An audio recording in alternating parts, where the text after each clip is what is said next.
যারাই লঙ্কায় গিয়েছে রাবণের ভূমিকা অবতীর্ণ হয়েছে। সুজনের পক্ষ থেকে একটি আইন যেটি আইনমন্ত্রীকে প্রস্তাব দেওয়া হয়েছিল তখনকার পার্লামেন্ট বিবেচনা, যেহেতু সেই পার্লামেন্টে তখন বিএনপিও ছিল, সেই বিবেচনায় বলা হয়েছিল যে পার্লামেন্টের প্রধান দল, সরকারি দল, বিরোধী দল এবং তৃতীয় প্রতিনিধিত্বকারী দল বিএনপিকে কানেক্ট করে, যেটা পাকিস্তান এবং ইন্ডিয়াতে আছে, পাওয়ার পার্টি অপোজিশন পার্টি মিলে আপনার প্রেসিডেন্টের কাছে নামগুলো দেয় এবং তারা অ্যাপয়েন্টেড করে। বাংলাদেশে আমরা গত 50 বছরের ইতিহাসে যেটা দেখেছি যে বাংলাদেশের রাজনৈতিক দলগুলো যারাই লঙ্কায় গিয়েছে রাবণের ভূমিকা অবতীর্ণ হয়েছে। সুতরাং এখন এই ছাত্র জনতার গণ অভ্যুত্থানের পর 50 বছরের চরিত্র রাতারাতি পরিবর্তন হয়ে যাবে, এটা ভাবার কোনো অবকাশ নাই এবং তার লক্ষণও নাই। এটার জন্য একটা বড় সময় দরকার, যেই কারণে আমরা বলছি যে এই সরকারকে কিছু রিফর্ম করতে হবে। তো আমরা এখন ইলেকশন কমিশন রিফর্ম নিয়ে কথা বলছি।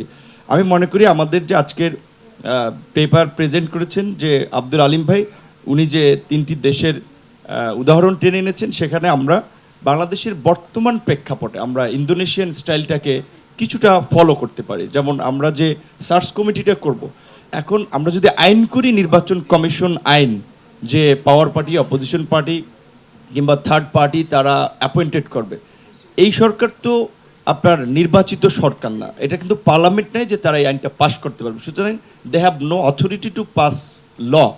নেক্সট গভর্নমেন্ট এসে সেটাকে রেটিফাই করতে হবে, তার জন্য একটা নির্বাচিত সংসদ দরকার।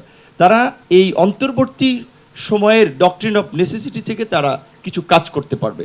সেই জায়গা থেকে পাটোয়ারি ভাই যেটা বলেছিলেন, প্রেসিডেন্ট একটা অধ্যাদেশ দিয়ে এখন একটা নিউ সার্চ কমিটি করতে পারবে।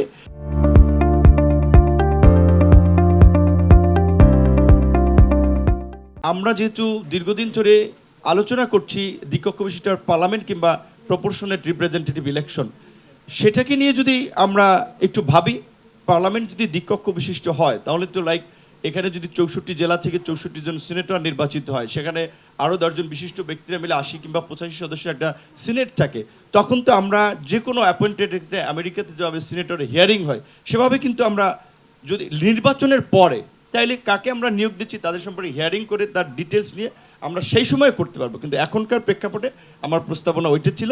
আর বিশেষ করে আমাদের এই সময় প্রপোর্শনেট ইলেকশনের কথা, অন পার্টির একটা মনোপলি পার্লামেন্টে, এবং সেটা আমরা দেখেছি একটা অটোক্রেটিক গভর্নমেন্ট একটা রুলকে এন্ডোর্স করে। সেই জায়গা থেকে এইবার যে দুটো সংস্কারের আমরা প্রয়োজনীয়তা আমরা লক্ষ্য করছি, সমস্ত জনগণ, রাজনৈতিক দল, সিভিল সোসাইটি সবাই একমত হচ্ছে, এবং এই গভর্নমেন্ট যদি এই পরিবর্তনটা না আনতে পারে, বাংলাদেশে আগামীতে পরিবর্তন হবে কিনা আদৌ আমরা জানি না। আপনারা সংগ্রামের কথা বলছেন, ত্যাগের কথা বলছেন, হিস্ট্রি দেখলে 18 থেকে 20 বছর পর পর 52 থেকে 71, 71 থেকে 90, 2007 সাল, ইভেন 24, আমরা 18-20 বছর পর পর আমাদেরকে এরকম একটা রক্তক্ষয়ী পরিস্থিতি, লড়াই সংগ্রামে অবতীর্ণ হতে হচ্ছে। আমাদের দাবি আদায়, কাজে আমরা আর ওই দিকে যেতে চাই না, আমরা বাংলাদেশকে সামনে এগিয়ে নিতে চাই। তার জন্য সব রাজনৈতিক দলগুলোকে দেশ জাতির বৃহত্তর স্বার্থে এই পরিবর্তনগুলোতে একমত হওয়ার আহ্বান জানিয়ে আজকের আয়োজকদেরকে ধন্যবাদ জানিয়ে শেষ করি।